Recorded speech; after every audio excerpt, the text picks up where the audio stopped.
Hello guys, welcome back again. I hope all of you are doing well. In this video we are going to discuss हाइड्रोडिक्टियन और water net algae. और इस video में हम बहुत अच्छे से detailed study करने वाले हैं हाइड्रोडिक्टियन एल्गी की। चलिए शुरू करते हैं बिना किसी देरी के। सबसे पहले आपको पता होना चाहिए कि जो आपकी हाइड्रोडिक्टियन जिसे आप वाटर नेट एल्गी भी बोलते हैं दिखाई कैसे देती है।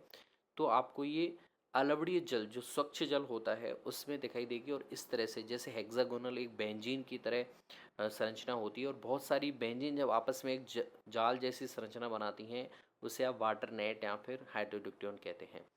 तो फ्लोटिंग मासेस इस तरह से पाई जाती है और आप इस तरह से देख सकते हैं डेक हेक्सागोनल बनते हुए इसे। ठीक है, ये पर्सन हाथ में लिए हुए हैं, कुछ इस तरह की काईनुमा आकृति की ये जाल जैसी संरचना बन जाती है, फ्लोटिंग दिखाई देगी आपको। अगर स्ट्रक्चर की बात करें तो स्ट्रक्चर में आपको पता होना चाहिए कि हम इसे वाटर नेट भी कहते हैं। Has large colonies composed of elongate cells linked in a reticulate net like pattern in a fresh water। ये आपको ध्यान रखना है, अलवड़ीय हैबिटेट में पाई जाती है और रेटिकुलेटेड यानी कि जालिकावत यहाँ पे आकृतियाँ होती हैं बहुत सारी, और एक एलेंगेटेड सेल्स होती हैं जो आपस में जालिकावत होकर नेट लाइक स्ट्रक्चर बनाती हैं। Each cell is connected at its end wall to two other cells forming masses of 5 or 6 cells। एक जो सेल होती है इस तरह की, इस अपने जैसी कितनी इसकी जो भित्ति होती है दो आपकी सामने वाली कोशिकाओं से मिलकर बनी होती है। इस तरह से 5 से 6 कोशिकाओं का ये मैस आपको दिखाई देगा। The colony can be as large 4 to 6 centimetre wide and 1 metre long. The cells are coenocytic and multinucleated. Coenocytic cells का मतलब क्या होता है, जैसे मान लीजिए ये आपकी कोशिका और उसमें बहुत सारे केंद्रक एक ही जगह आपको देखे जाए तो उसे आप मल्टी न्यूक्लिएटेड या फिर उसे संकोशिका या फिर सिनोसिटिक सेल्स भी बोलते हैं। Young cells have a single parietal chloroplast with one pyrenoid. ये आपको ध्यान रखना है, यंग सेल्स के पास में सिंगल पैराइटल क्लोरोप्लास्ट होता है जिसमें एक पायरेनोड पाया जाता है, जबकि उडल सेल्स में क्लोरोप्लास्ट कैसा हो जाता है, नेट लाइक हो जाता है, जालिकावत हो जाता है, और वहाँ पे आपको बहुत सारे पायरेनोड देखे जाते हैं। Large vacuole take up most of the cellular space and push the cytoplasm around the periphery of the vacuole. यहाँ पे बहुत सारी रिक्त का कोशिका का बहुत सारा स्थान घेरते हुए दिखाई देंगी, और साइटोप्लाज्म जो पर्दी की तरफ आपको ज़्यादा दिखाई देखने को मिलेगा। आगे चलते हैं हाइड्रोडिक्टियन की सेल स्ट्रक्चर की बात करें तो आपको कुछ एक सेल को लेकर अगर हम बात करें तो ये आपको दिखाई देगा। ये हाइड्रोडिक्टियन है, ये लॉन्ग होती है, हर एक कोशिका ओवॉइड होती है, सिलेंड्रिकल इन शेप होती है। It's internal structure may be varied into two parts, protoplasm and cell wall. Okay, protoplasm is the mixup of many living component that is very necessary for the cell for doing different kind of work। The cell wall is two layered and is made of cellulose से मिलकर बनी होती है। It enclose the protoplasm को ये संगठित करके रखती है। जब ये यंग होती है the cells are uninucleate पाए जाते हैं, लेकिन जब मैच्योर हो जाती है तो दे बिकेम मल्टी न्यूक्लिएट। ठीक है, सीनोसेटिक हो जाते हैं। तो ये आपको ध्यान रखना है, यंग अवस्था में ये यूनि न्यूक्लिएट होते हैं, जैसे ही मैच्योर होते हैं तो मल्टी न्यूक्लिएट हो जाते हैं।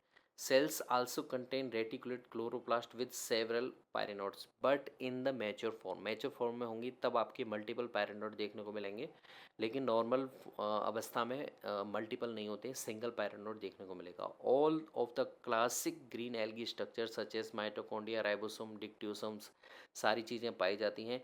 As the cells gets matured, a central vacuole appears and the protoplasm will become peripheral। तो यहाँ पे जैसे ही मैच्योर होगी कोशिका तो एक रिक्तता आ जाती है, वो बहुत सारा स्थान घेर लेती है और आपके साइड में आपके प्रोटोप्लाज्म आ जाता है। तो ये आप देख सकते हैं सेल बॉल है, क्लोरोप्लास्ट दिखाई दे रहा है, और क्लोरोप्लास्ट है तो अपना प्रकाश संश्लेषण करेगी। सपोसी होते हैं, ऑटोट्रोप्स होते हैं, they can produce their own food. और ये बिंदु और स्पॉटलाइट की जो स्ट्रक्चर है इसे आप पायरेनॉइड भी कहते हैं। आगे बात करते हैं, ये आपको कुछ इस तरह से दिखाई देती है। कुछ कोशिकाओं का हमने नेट निकाला है छोटा सा, तो ये आप देख सकते हो। It is given as 3 types. अगर रिप्रोडक्शन की बात करें हाइड्रोडिक्टियन जिसे हम वाटर नेट भी कहते हैं, 3 तरह से हो सकता है। Vegetative, asexual and sexual. सबसे पहले हम वेजिटेटिव रिप्रोडक्शन की बात करें, इट अकर्स बाई फ्रेगमेंटेशन। मान लीजिए यहाँ से एक छोटा सा टुकड़ा कहीं से टूट जाता है तो वो वापस से एक कॉलोनी बना सकता है। Coenobium breaks up into small pieces known as fragments which have the capability to grow into the new colonies. It can be because of the movement of aquatic animals और वाटर करंट्स। जैसे ही तेज कोई गति से कोई जंतु यहाँ से होके जाता है तो ये अलग हो सकती हैं। तो ये वाला जो भाग होगा अलग होगा, ये अलग से कॉलोनी बना लेगा, ये अलग से कॉलोनी बना लेगा, और तेज करंट का जो पानी आता है उससे भी अलग हो सकता है। एसेक्सुअल रिप्रोडक्शन की बात करें तो ये एग्जाम में आ जाता है कई बार, तो आपको ध्यान रखना है। तो इसे हम थोड़ा सा डायग्राम के माध्यम से समझने की ट्राई करेंगे। चलिए देखिए, यहाँ पे आप देख सकते हैं साइटोप्लाज्म हमने एक कोशिका का देख लिया है, और यहाँ पे सबसे शुरुआत में यूनिन्यूक्लिएट आपके प्रोटोप्लास्ट देखने को मिल रहा है। हमने कोशिका भित्ति को हटा दिया है। If there is cell wall absent we can call it protoplast. उसके बाद में हम देखते हैं इसके अंदर जूस स्पोर जो बनते हैं वो बाईफ्लैजिलेट बनते हैं, और कुछ समय के बाद में वो जूस स्पोर आपस में संगठित होकर एक सर्कुलर इस तरह की संरचना बना लेते हैं, और कुछ समय के बाद में ये फ्लैजिला को ये त्याग देते हैं। तो जू स्पोर विदाउट फ्लैजिला आपको यहाँ पे देखने को मिलेंगे, और जैसे जैसे ये आपके इस तरह से आकृतियाँ बनाते हुए जाएंगे, जू स्पोर फॉर्मिंग नेट, और लास्ट में आपको एक न्यू डॉटर नेट या फिर न्यू कॉलोनी दिखाई दे जाएगी। ठीक है, तो बेसिक सा है sexual reproduction. It is not, यहाँ पे कोई आपको मेल और फीमेल गैमेट देखने को नहीं मिलेंगे, ये सेक्सुअल रिप्रोडक्शन है। तो आप बेसिक इतना समझते होंगे। So it occur by the formation of daughter colonies or the auto colonies. These colonies can be formed by the uninucleate biflagellate zoospores. Under favorable conditions, every synocytic cells behave as a zoosporangium. अच्छी condition होती है वहाँ पे हर कोश का एक जूस्पोरेंजियम की तरह कार्य करती है, जिसमें उसका जो न्यूक्लियस है वो माइटोटिक डिवीजन के बाद में बहुत सारे न्यूक्लियाई बनाता है, और धीरे धीरे वो जूस्पोर भी बनाते हैं।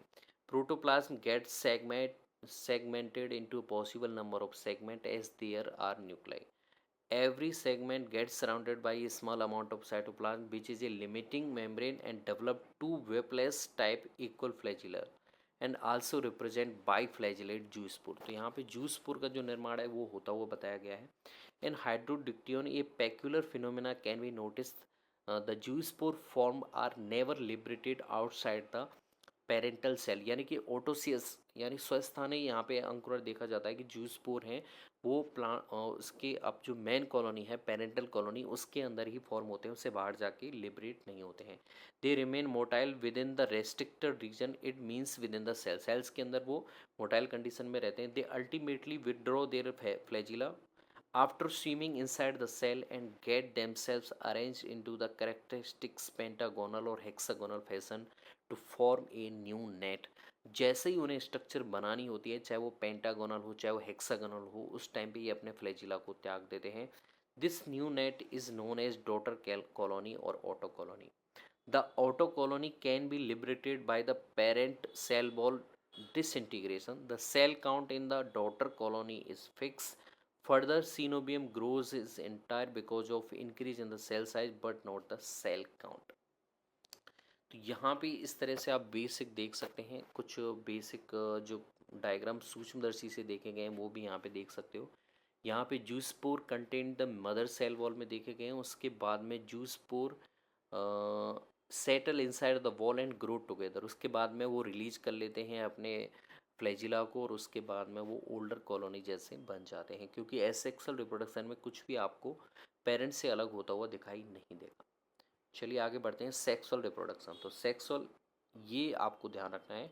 तो सेक्सुअल में सबसे पहले आप देखते हैं कि ये आपकी गैमेटेजियम है, जो प्रत्येक कोशिका है वो क्या गैमेट्स का निर्माण करने वाली होगी। तो यहाँ पे गैमेट्स बन रहे हैं, फिर ये आइसोगैमेट्स बनते हैं। यहाँ पे समयुग्मकी गैमेट्स का निर्माण होते हुए देखा जाता है। नर और जो मादा युग्मक होते हैं वो समान आकार के होते हैं, इसे आइसोगैमस कंडीशन भी कह सकते हैं। ये आपस में फ्यूज करेंगे, फर्टिलाइजेशन करने के बाद में जायगोट बना लेते हैं, और जैसे ही इनफेवरेबल कंडीशन मतलब जब अच्छी कंडीशन आती हैं तब ये क्या करते हैं, म्योसिस करते हैं। और म्योसिस के बाद में आपको ये देखा जाएगा, देखिए जो म्योस्पोर देखे जा रहे हैं एक रिक्तता दिखाई दे रही है और क्रैक्ड जायगोट वॉल है वो क्रैक्ट होती हुई दिखाई दे रही है और वहाँ से आपके जूमियो स्पोर निकलते हुए दिखाई दे रहे हैं। और एक जो निकलता है उससे 2 कसाबिकाएँ आपके दिखाई दे रही हैं। उसके बाद में यहाँ पे ताराकार आकृति में आपके पॉलीहेड्रॉन कंडीशन दिखाई दे रही है। स्वयंवर फॉर्मेशन हो रहा है यहाँ पे, फिर यंग नेट का निर्माण हो रहा है और पॉलीहेड्रॉन की कंडीशन आ रही है और लास्ट में आपके एक वाटर नेट वाली स्ट्रक्चर बन रही है और वापस से ये पूरा चक्र चलता रहता है। तो बच्चों यहाँ पे देखें, यहाँ आइसोगेमस कंडीशन यहाँ पे देखी जाती है। Okay, isogamous condition, any coenobiums vegetative cell can function as gametangium, यानी कि वो गैमेट्स का निर्माण करने वाली कोशिका बन सकती है। The biflagellate gametes can be produced by the cleavage of the gametangium like protoplasm that of a zoospores. जिस तरह से जूस्पोर का निर्माण हुआ था उस तरह से यहाँ पे भी आपकी गैमेंटेजिया की बाइफ्लैजिलेट गैमेट उत्पन्न कर सकती है। They are produced in large number, they are smaller in size compare to the zoospore. छोटे होते हैं लेकिन संख्या में छोटे होते हैं लेकिन आकार में बड़े होते हैं। They are individually liberated via a hole in the parent cell wall and swim in the water freely. वो पेरेंट सेल वॉल में क्या कर लेते हैं, होल कर लेते हैं और वहाँ से मुक्त होकर वो वाटर में फ्री घूमते रहते हैं। The gametes are biflagellate and uninucleate, ये आपको ध्यान रखना है, अभी तक यूनिन्यूक्लिएट है। Water Hydrodictyon is given as monoecious. कैसा होता है वो, मोनोसियस होता है। ठीक है, चलिए आगे बढ़ते हैं। सेक्सुअल रिप्रोडक्शन होने के बाद में शायद अब जाइगोस्पोर जो होता है उसका जर्मिनेशन देखते हैं। ये आपको समझ में आ गया होगा किस तरह से ये बनता है। उसके बाद में जर्मिनेशन देखें तो जर्मिनेशन देखिए, during winter season the zygospore remains in resting period, germinate at the onset of spring season. जैसे स्प्रिंग सीजन आती है तब वो जर्मिनेट होता है, उससे पहले वो रेस्टिंग पीरियड में पड़ा रहता है अपने। The diploid nucleus divide meiotically, अर्धसूत्रीय रूप से विभाजित होते हैं और 4 हैप्लॉयड न्यूक्लियाई का निर्माण करते हैं। Each uninucleate segment develop into a biflagellate zoospore. प्रत्येक न्यूक्लियस होता है वो बाइफ्लैजिलेट जूस्पोर में अपना निर्माण कर लेता है। और उसके बाद में देखते हैं, after a short period of motility the zoospore come to rest. Each zoospore और स्वार्मर सीक्रेट से thick spiny wall around itself and makes पॉलीहाइड्रॉन।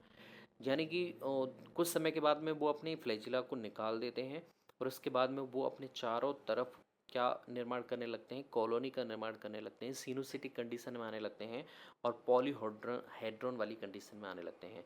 ये जैसे increase in size and it contain divide two make 200 to 300 zoospores. The zoospores arrange themselves in the form of new daughter colony. After the rupture of polyhedron, the young cenobium is released. Life cycle is haplontic. Diagram में आते हैं तो देखिए ये vegetative net है daughter net का और यहाँ से गैमेट्स का निर्माण हुआ है। गैमेट्स आपस में आइसोगेमस के द्वारा फ्यूज हुए हैं। जायगोट का निर्माण हुआ है। जायगोट से जायगोम्यूस्पोर निकले हैं और एक जायगोट से आपके म्यूसिस के द्वारा 4 आपके हैप्लॉइड न्यूक्लियस निकले हैं और प्रत्येक हैप्लॉइड न्यूक्लियस से पॉलीहेड्रॉन का निर्माण हुआ है। कुछ समय तक वो जल में तैरते हैं और अपनी फ्लैजिला निकालने के बाद में वो पॉलीहेड्रॉन वाली कंडीशन में आ जाते हैं और डॉटर नेट यानी कि अपने पेरेंट्स जैसी एक कॉलोनी वापस से बना लेते हैं। तो इस तरह से आप इसमें सारे रिप्रोडक्शन समझ सकते हैं।